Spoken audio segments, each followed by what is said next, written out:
DMD Beats.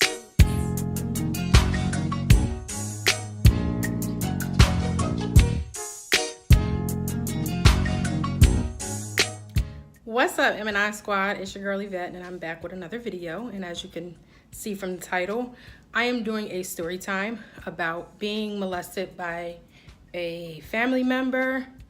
We're not family through blood or anything. Well, I don't know. It's a tough story, but this is something that I've been wanting to do for a while now. I have talked about this with a few people that I feel comfortable with speaking with about my story, and I wanted to share this on the vlog.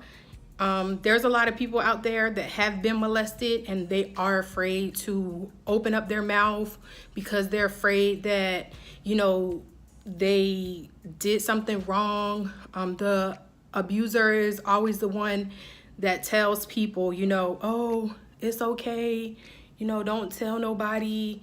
But you have to speak up. And I know it's hard to speak up. It's a scary situation. It does affect you mentally and physically, and it's a long-term effect. I mean, you have to work through the issue regardless, and it's always going to be in the back of your mind. But at some point, you have to be able to forgive the person who did something to you, because if you don't, you will always carry that burden, you know, and it's not healthy. So when we were kids, from what I can remember, and this is my story, when we were kids, I was born in Camden, New Jersey, and that's where my dad's side of the family is from. My mom had moved us from Camden, New Jersey. I want to say I was like maybe 3 or 4. I can't really remember the age. I was really young. I may not be quoting the age right, but it could be like 3 or 4 or 5, something like that. That's what I remember. I was a little girl.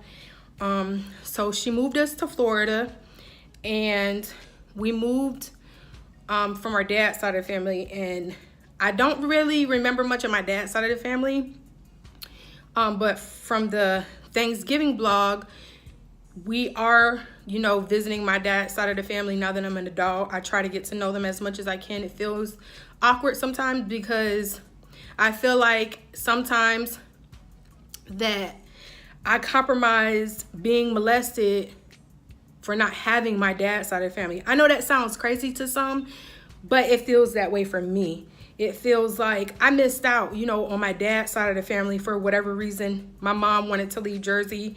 You know, whatever her and my dad went through, give us, you know, her kids, me and my brothers, a better life. I totally understand that. However, that has affected me growing up, you know, trust issues, being with men, just a lot of stuff it affects. And then getting molested also was a major trigger.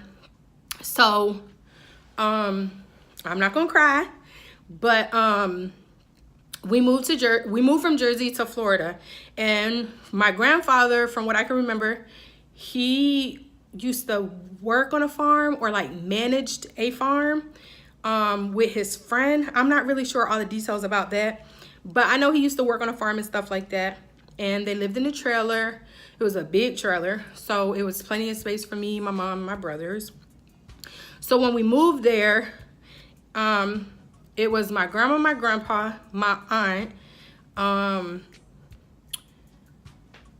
It was, I think my uncle, one of my uncles was staying there.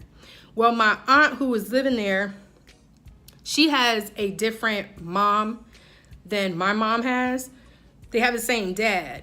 Well, she has a brother on her mom's side of the family, and I think he was young too. I want to say he was probably like 17 or 18, maybe 16.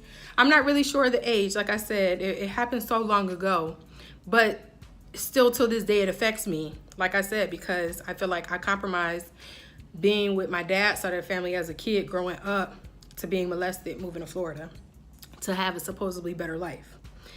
So we used to live all in this trailer and stuff like that. And at first, everything was good. You know, I was a kid being a kid, me and my brothers and my aunt.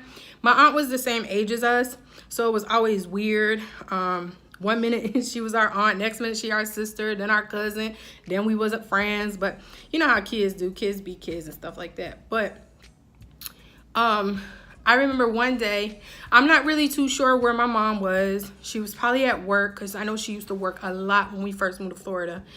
I can't remember really where anybody was at this particular day. But I want to say my grandma was in the room asleep. I'm not really too sure. It happened so long ago. But I remember the whole situation that happened.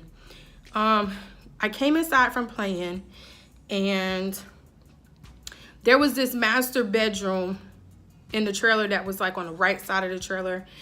And I want to say that's the room that my uncle stayed in with my aunt, her brother from her mom's side of the family. And there was a bathroom in there. So I went in there because I was close to the bathroom.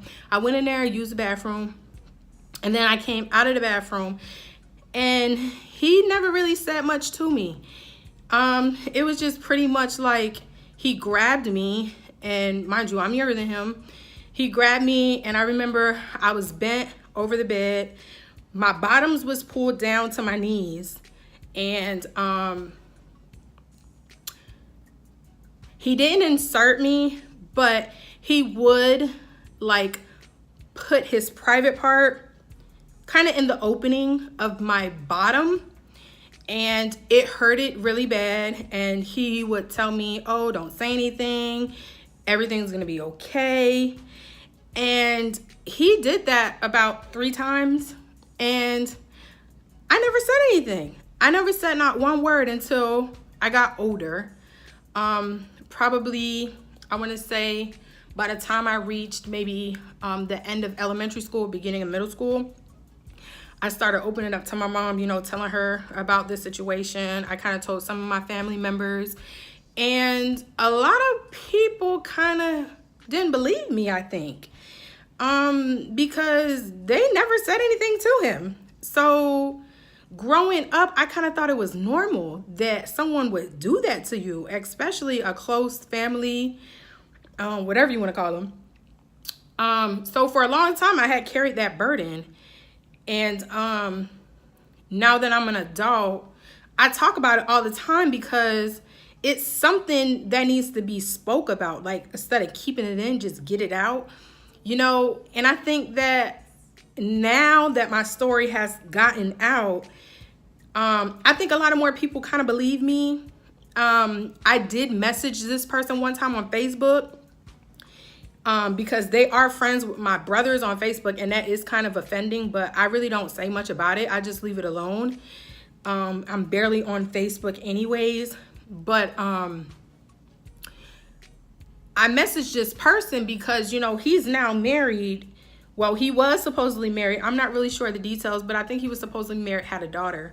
So I remember lashing out on him on Facebook, and he acted like he didn't even remember who I was. And it's kind of funny because you follow my brothers, you call my mom your sister. So how do you not remember who I am when we all stayed in the same trailer? But that was just a straight cop out.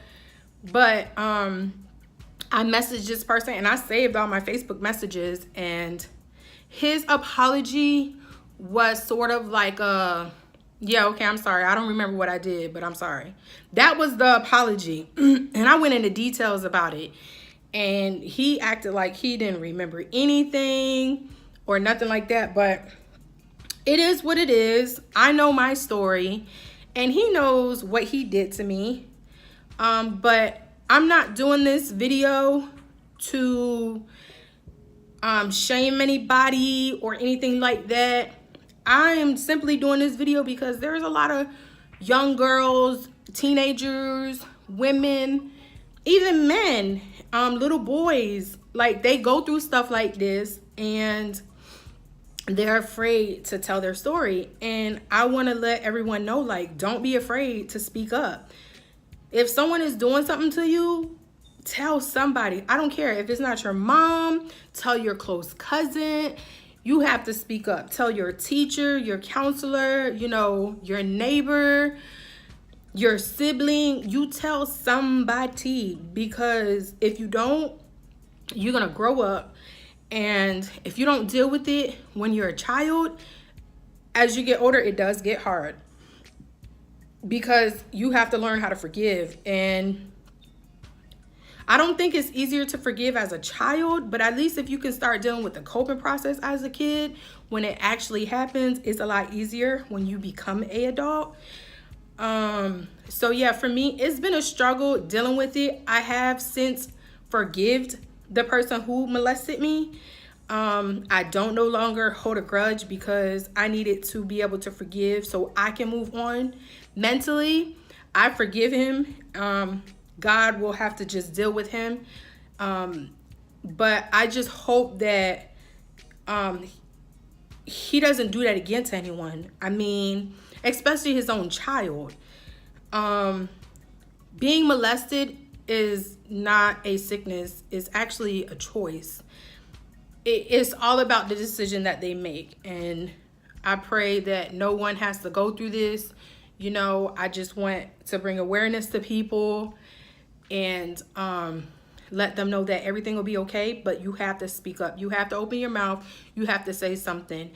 The people who molest you is like the closest ones to you. Your friend, your family, your cousin, your dad, your mom. You have to speak up. So that's my story. And I hope that this video can bring awareness to someone out there who's being hurt. You don't have to go through it no more. Like I said, tell somebody close to you. And I know we did discuss about doing Vlog Eve. I'm not sure if we're gonna actually do it because honestly, I just got out of the hospital today. As you can see, I needed to get a breathing treatment and I left my band on because I might have to go back tonight to get another breathing treatment depending on how I feel.